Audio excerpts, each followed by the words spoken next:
First question, I just want to find out, with regards to transformation in the competition, the competitiveness of business, what would you say in the last 5 years have been some of the major breakthroughs? Well, I think without any question, one of the more significant ones has been the way in which merger management in the competition space has enabled more than 140,000 South Africans to have shares in the companies that they work for. So ordinary workers now have the opportunity to benefit from the profitability of the company. And in addition to that, in many cases, they're also able to choose somebody to represent them on the board of a company. Opportunities for black industrialists to grow, for black South Africans to run businesses and to grow their businesses. And we've been able to do that in two ways. The first is by the setting up of supplier development funds and localization funds. More than R1 billion has been raised for those funds. And what they do is they help to stimulate technical support for small businesses. And they encourage expansion of those businesses. And complementing that has been a stronger focus by many companies as a result of competition policies on localization, on buying from local suppliers, goods that are made here in South Africa. One of the structural features of our economy that we inherited at the end of apartheid was that we have a very significant predisposition to import goods. And the ability to manufacture and produce goods and services in any economy is good for jobs, it's good for GDP and tax revenue, but it also brings a number of significant other benefits to an economy. It diversifies that economy. It makes it less vulnerable to commodity cycles. You know, if you're only a mining economy and mining production, of course, is affected by global prices. When the cycle reaches a low, your economy goes into significant pressures. If, on the other hand, the cycle goes up, you get an enormous flow of money into your economy. Your exchange rate appreciates, which sometimes has a negative effect on export performance. So you want a balanced economy. You want an economy with a strong mining sector, strong manufacturing, strong agriculture, and strong services sector. So these supplier development and localization funds are about producing that more balanced economy. The other area that we've made significant progress in transformation of the economy is the measures to protect jobs of workers. Can you tell me about that? When you have a merger, one company buys another company.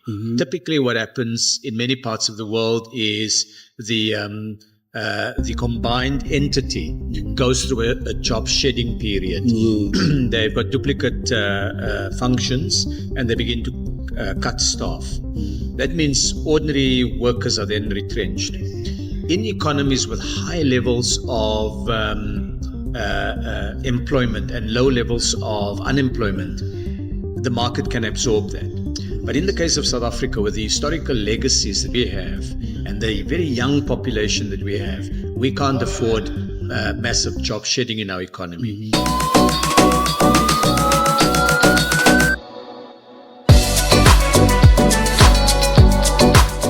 At the Competition Commission institute what are called market inquiries. A market inquiry is where they look at one sector of the economy and they look at the structure of that sector, the practices in that sector, and does it help young South Africans to enter into that market? Recently, as an example, we looked at Google search. Does the practices that Google search follow and that it has in the South African market support young people and black South Africans and small businesses from being able to get onto the Google platforms? And we concluded through the competition process that there was scope for improvements. And so Google was asked to set up a fund that will enable young people to enter the app stores and put their products up. Wow. With some of the platforms, for example, delivery platforms, township enterprises Yes, I've seen research. need to be included. You can't, if there's a local company operating in Soweto and it has a delivery service, it would be anti-competitive for KFC franchisees to be compelled to only put their food on Uber Eats and not give that young person running a delivery service in the township an opportunity to carry the goods. And the final one that I want to point to is action by the competition authorities.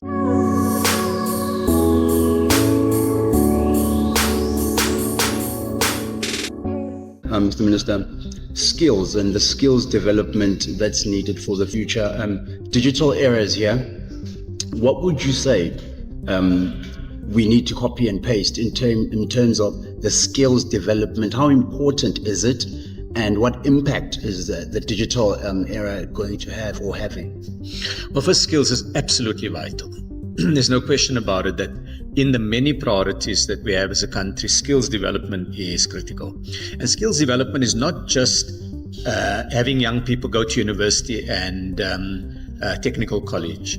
It's also about making sure that we set the standards high and we really improve teaching and the support we offer young people in teaching, bringing digital technologies, because a degree is only as much worth as the conceptual skills it gives you. Then you need to get work exposure and you need to learn skills development. A huge part of any skills development takes place at the workplace. So in other words, by the time you leave university, you've got one portion of the skills that you need, but the other portion you get in the workplace. Like you can't drive a car with two wheels only. You need four wheels. So the two wheels on the left side would be your formal certificate, degree or diploma. The skills on your right side would be the work experience.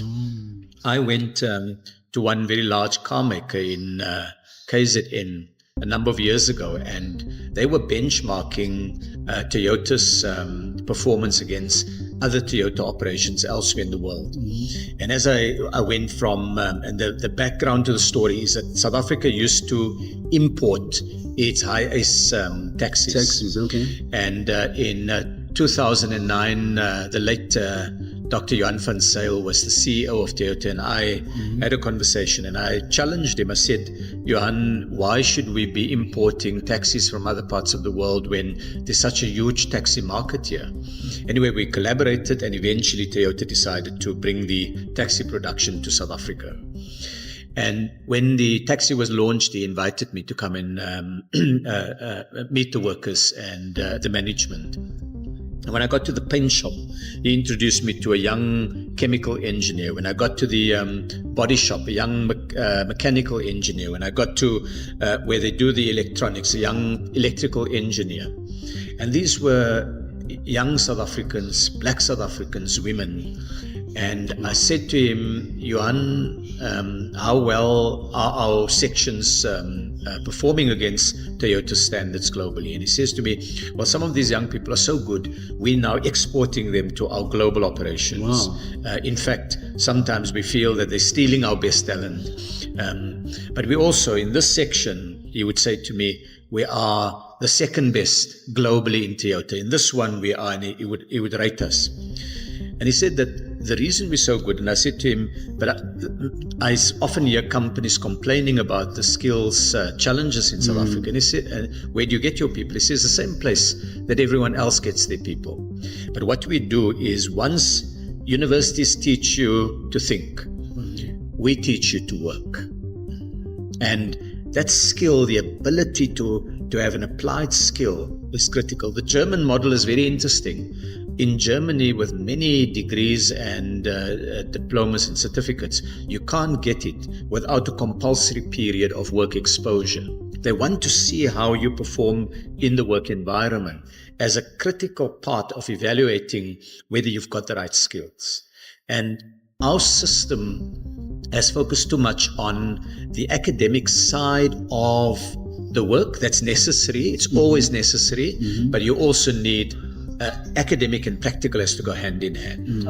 And so a reform of skills development is one in which we get more partnerships between universities, the vet colleges and others with large workplaces so that young people can get that exposure.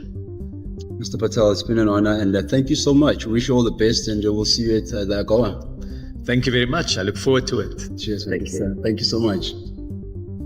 Thank you so much. This webisode of Future Skills is proudly brought to you by Ifundi.